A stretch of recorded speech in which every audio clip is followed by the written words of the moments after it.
Alors aujourd'hui, on se retrouve avec une nouvelle séquence vidéo sur l'optique géométrique.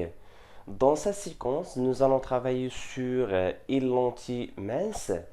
Le but de cet exercice, c'est d'utiliser la vergence des lentilles. On va voir donc comment démontrer la formule de la vergence, c'est-à-dire comment trouver l'expression de la vergence des lentilles minces et comment utiliser cette expression, c'est-à-dire comment distinguer les types, bien les catégories, entre les catégories des lentilles, savoir déterminer si la lentille est convergente ou divergente à travers de sa vergence. Donc, premièrement, nous avons dans cet exercice, on va considérer une lentille L formée de deux dioptres D1 de centre C1 et de sommet S1 et d'un autre dioptre appelé D2 de centre C2 et de sommet S2. Les deux dioptres forment la lentille d'indice qu'on va noter N. Donc, cette lentille est plongée dans l'air. Le sens positif est choisi de gauche à droite. Donc, l'image donnée par le premier dioptre, c'est A1. Et elle sera donc l'objet du dioptre D2 afin de former l'image finale après. Donc, la première question, on va donc démontrer ou bien montrer que la vergence de la lentille mince, on suppose que cette lentille c'était lentille mince, c'est-à-dire les deux sommets des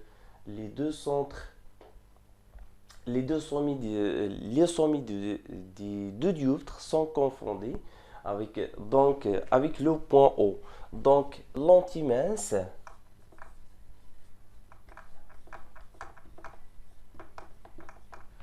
S1 est confondu avec S2 et confondu avec O.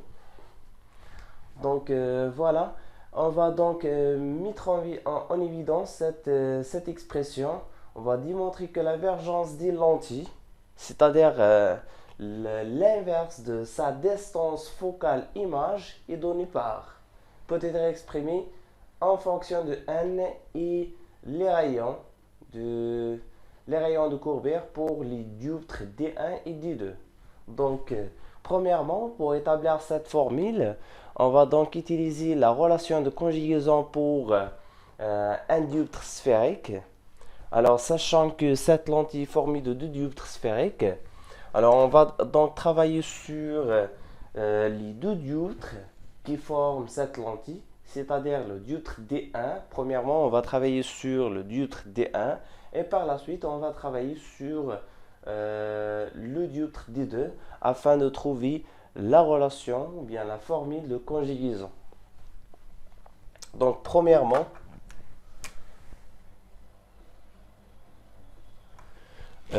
pour le dioptre D1, nous avons le dioptre D1, donc voilà, CS, c'est un dioptre convexe. Nous avons ici le sommet S1 et son centre C1. Voilà, c'est un dioptre convexe. On va donc établir sa formule de conjugaison, la formule de conjugaison pour ce dioptre. Étant donné qu'ici nous avons N, l'indice de milieu c'est N, et ici nous avons l'aire d'indice N est égal à 1. Voilà, le sens direct, c'est de gauche à droite dans la lumière. On considère donc d'après les données, nous avons l'image formée par le dioptre D1 est notée à 1. Donc, on suppose que ce dioptre D1 va donner pour un objet A l'image A1. Donc, d'après la formule d'un dioptre sphérique, la formule de conjugaison pour un dioptre sphérique, origine au sommet S1, Donc, on écrit toujours, on commence par un milieu quelconque, soit le premier milieu ou bien le deuxième milieu. Donc, moi, je vais commencer par le premier milieu. Donc, le milieu d'indice n est égal à 1. Je vais donc écrire la formule de conjugaison. C'est tout simplement l'indice du premier milieu divisé par S1. Parce que si je vais travailler sur la formule de conjugaison, l'origine, au sommet S. Donc 1 divisé par S1A, la valeur algébrique S1A, moins, toujours le signe moins l'indice du deuxième milieu S1 A1. Donc moins N divisé par S1 A1 est égal à l'indice du premier milieu 1 moins l'indice du deuxième milieu n divisé par S1 C1. Donc 1 moins n divisé par S1 C1. Donc il est facile à retenir cette formule pour un dioptre sphérique, soit concave ou bien convexe. Ici, nous avons un dioptre qui est convexe. Pour savoir si c'est un dioptre concave ou bien convexe, c'est tout simplement, il faut voir sur l'axe optique, il faut lire qu'est-ce qu'on a ici. D'abord, ici, nous avons le sommet avant le centre. J'écris S, C. Donc, ça va m'en donner X. Et cette lettre permet donc d'écrire le mot convexe. Donc, c'est une méthode pour distinguer entre un dioptre sphérique, concave ou bien convexe. Donc, c'est un dioptre convexe. Voilà la première formule, la formule de conjugaison.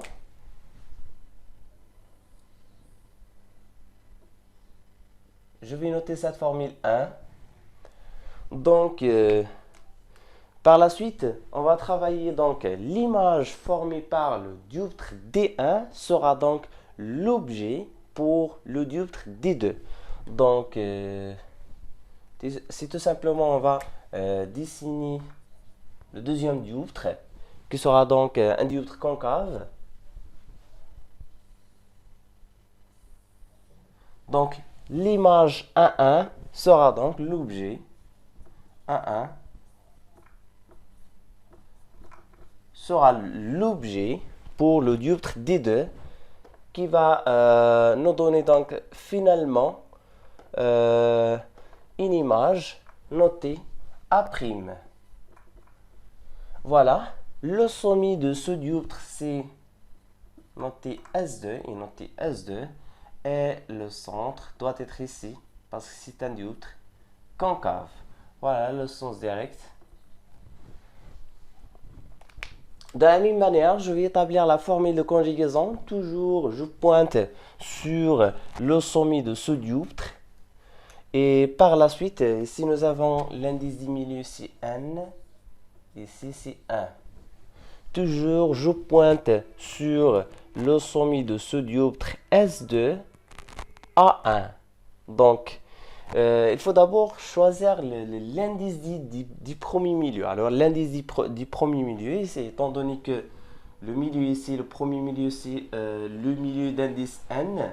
Alors, j'écris n divisé par S2 A1.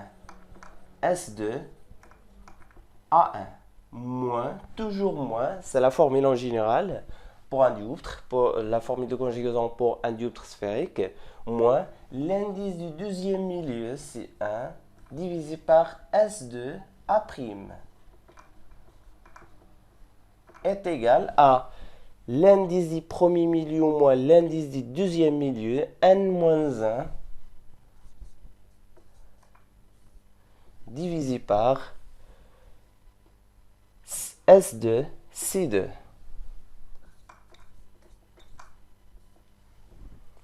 Voilà la formule de conjugaison pour le deuxième dioptre. Étant donné que la lentille c'est une lentille mince, alors S1 et S2 sont confondus, donc on va remplacer tout simplement dans les deux formules S1 et S2 par le point O.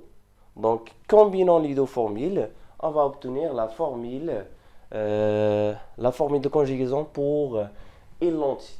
Donc ajoutant en additionnant les deux formules, et en remplaçant S1, S2 par le point O, donc on aura donc comme un système. Donc j'écris 1 divisé par OA moins N divisé par OA1 est égal à 1 moins N, 1 moins N divisé par OC1.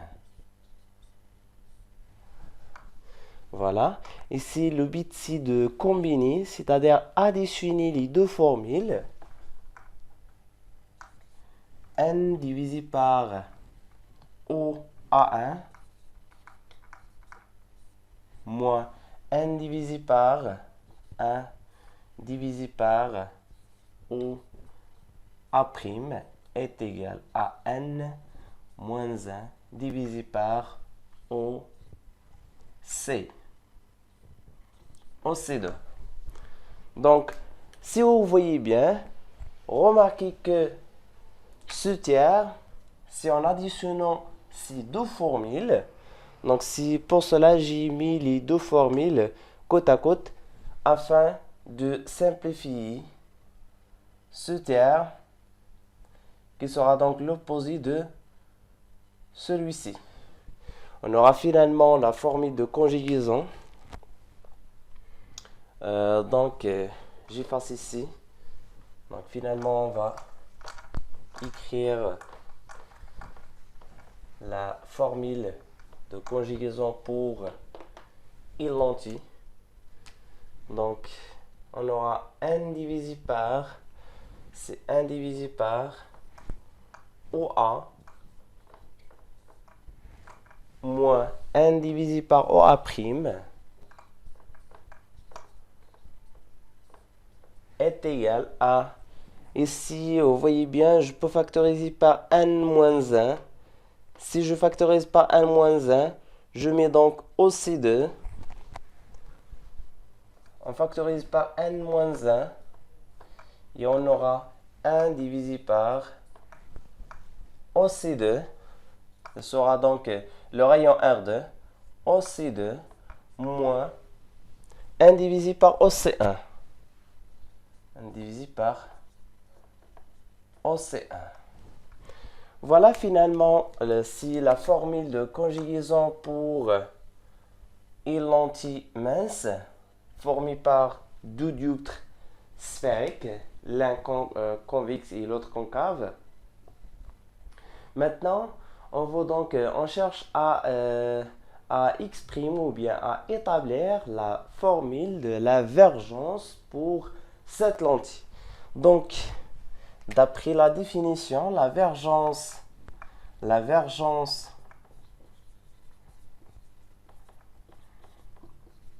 d'une lentille L est égale à l'opposé, à l'inverse de la distance focale image. Donc, c'est 1 divisé par f', c'est-à-dire 1 divisé par ou f'. Donc, étant donné que f', c'est la distance focale image pour cette lentille. Donc, rappelons comment peut-on obtenir ou bien déterminer la distance focale image des lentilles. Alors, pour trouver la distance focale ou bien la position de l'image du plan focal, la position du plan focal image des lentilles, donc on doit donc tendre l'objet à l'infini. Donc l'image d'un objet qui se trouve à l'infini, donc il est confondu avec le foyer image. Donc je vais tout simplement remplacer A, si A tend vers l'infini. Donc si A tend vers l'infini, c'est-à-dire n divisé par OA tend vers 0, on aura donc A' tend vers F'. Alors, A' tend vers F'. Donc, A' tend vers F', on aura tout simplement ici, si A tend vers plus infini, on aura donc 1 divisé par plus infini, c'est 0. Donc 0, ici nous avons moins la divergence. Et on aura tout simplement 1 divisé par, donc si 1 divisé par ou f' est égal, ici c'est moins, est égal à n moins 1 facteur n divisé par OC2. Rappelons que d'après l'énoncé, nous avons OC2. Donc OC2, c'est SC2, c'est le rayon R2. Donc c'est 1 divisé par R2. Moins. Ici, on va travailler avec les distances algébriques. Parce que R2, c'est la distance. Et ici, toujours, on est dans la formule. Ici, les expressions sont données en valeur algébrique. C'est-à-dire, il peut être positif ou négatif. Donc, on va laisser ces expressions comme ça. Donc, c'est 1 divisé par OC2 moins 1 divisé par OC1. Par la suite, si j'aimerais exprimer à quoi est égal 1 divisé par OF', c'est tout simplement, je multiplie cette formule par moins 1. C'est-à-dire, donc, on obtient n moins 1 facteur n divisé par OC1 moins n divisé par OC2. Voilà la divergence finalement de cette lentille. Donc, la divergence est donnée par n moins 1 facteur n divisé par OC1 moins n divisé par OC2. Donc ici, j'ai multiplié par moins 1 afin d'obtenir la divergence. Parce que tout simplement ici, nous avons un signe moins.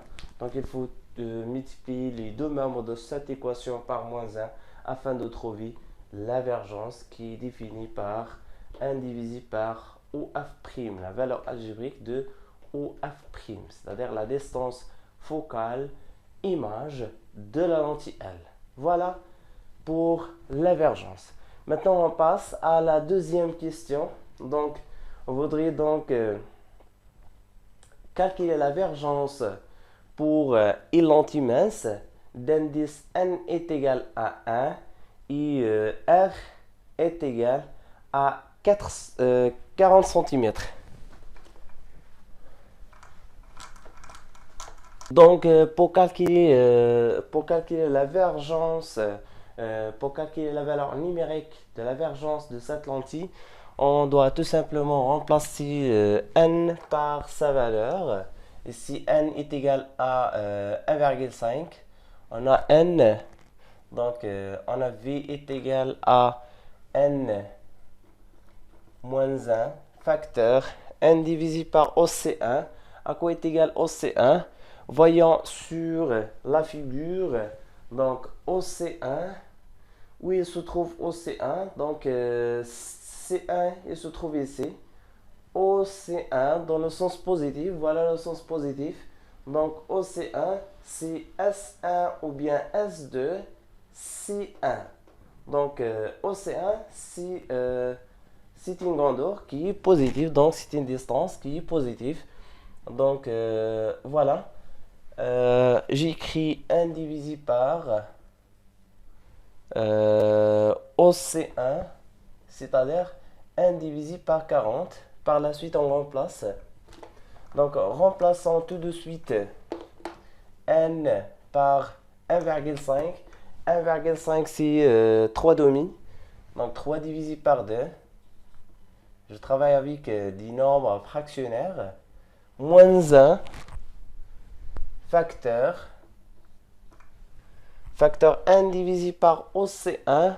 Voilà OC1. OC1, c'est une distance. La valeur algébrique OC1 est positive parce qu'ici, nous avons dans le sens positif, sens orienté de gauche à droite, 1 divisé par. Ici, nous avons 40 cm pour les deux rayons de courbure. Les deux dioptres ont le même rayon. Donc, c'est 40 cm.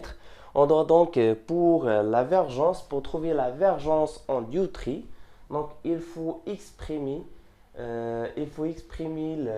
la distance focale. Il faut exprimer la distance focale en mètres.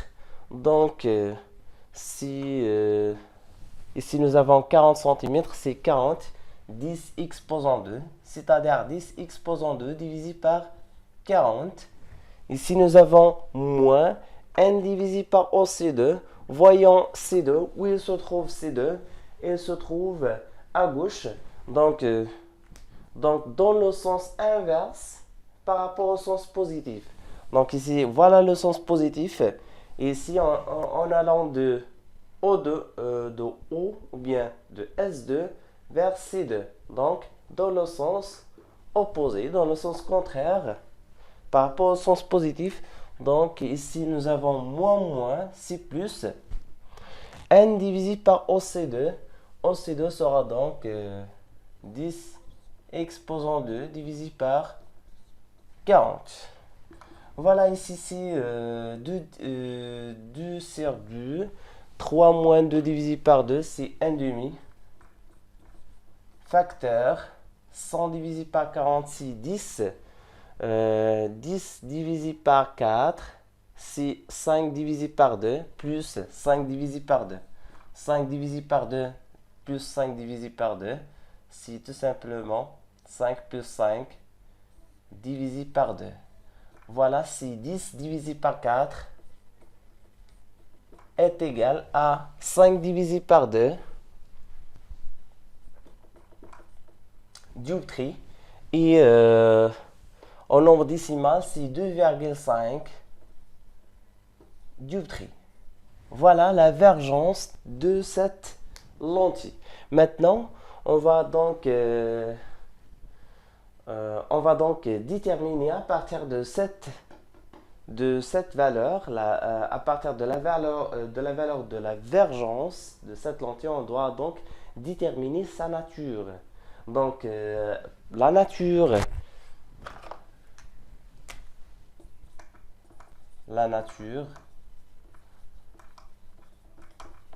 de L. C'est-à-dire, est-ce que la lentille L est convergente ou divergente? Voilà, c'est parmi l'utilité pour trouver la vergence des lentilles, donc c'est de trouver sa nature. Est-ce qu'elle est divergente ou bien convergente? Voilà, c'est une lentille qui déjà c'était lentille mince. Et maintenant, on cherche à dire est-ce que la lentille L est convergente ou divergente. Par définition, une lentille, donc, si les foyers, si l'espace focaux sont virtuels, pour une lentille, c'est l'espace focaux, c'est-à-dire l'espace focal image et l'espace focal objet sont réels, alors la lentille est convergente. Si par contre, s'ils sont donc virtuels, alors la lentille est divergente. Alors toujours, il faut donc trouver à quoi est égal f'. Ici, nous avons, d'après le sens direct, le sens de la lumière, donc ici, nous avons cet espace cette portion d'espace. Donc si j'essaie d'établir les quatre espaces, donc si nous avons un système optique, voilà. Si je vais tout simplement écrire espace avec E, espace objet réel, espace objet, c'est le sens, si le contraire du mot réel, c'est virtuel. Espace objet virtuel. Voilà pour l'image. Voilà le sens réel, c'est-à-dire l'espace image réel, et l'espace image virtuelle sera ici. Donc l'espace image virtuelle. Alors, pour une lentille convergente, l'espace objet réel doit se trouver ici. Et l'espace objet virtuel doit être ici. Alors, pour déterminer où il se trouve l'espace objet virtuel, il faut tout simplement déterminer où il se trouve le point F'. Donc, si le foyer image F'. Ici, d'après l'énoncé, nous avons déjà trouvé à quoi est égal V. Donc, étant donné que V est égal l'inverse de OF', alors, puisqu'il est positif, il se trouve par rapport au système optique, il se trouve à droite. Donc, c'est une lentille qui est convergente. Lentille convergente, c'est-à-dire l'espace. Donc, nous avons le foyer, la place des foyers image, l'espace image. Donc, le foyer image est une image. Donc, on aura donc le point, le foyer image est virtuel. Le foyer image est réel. Le foyer image est réel. Donc voilà. Et pour une lentille divergente, c'est tout simplement la divergence est négative. Divergente, c'est l'inverse. Le foyer image est virtuel. Le foyer image est virtuel. Voilà la classification des lentilles, est-ce que c'est une lentille convergente ou bien divergente. Aussi, à travers de cette définition, on pourrait donc déterminer la nature d'une lentille à travers de sa vergence, c'est-à-dire si la vergence est positive, donc si une lentille, si pour cela on dit que si V est positif, alors elle est convergente. Si par contre V est négatif, parce que la vergence est définie à partir de l'espace image, de la distance focale image. Si la distance focale image est négative, alors la lentille, elle, est divergente.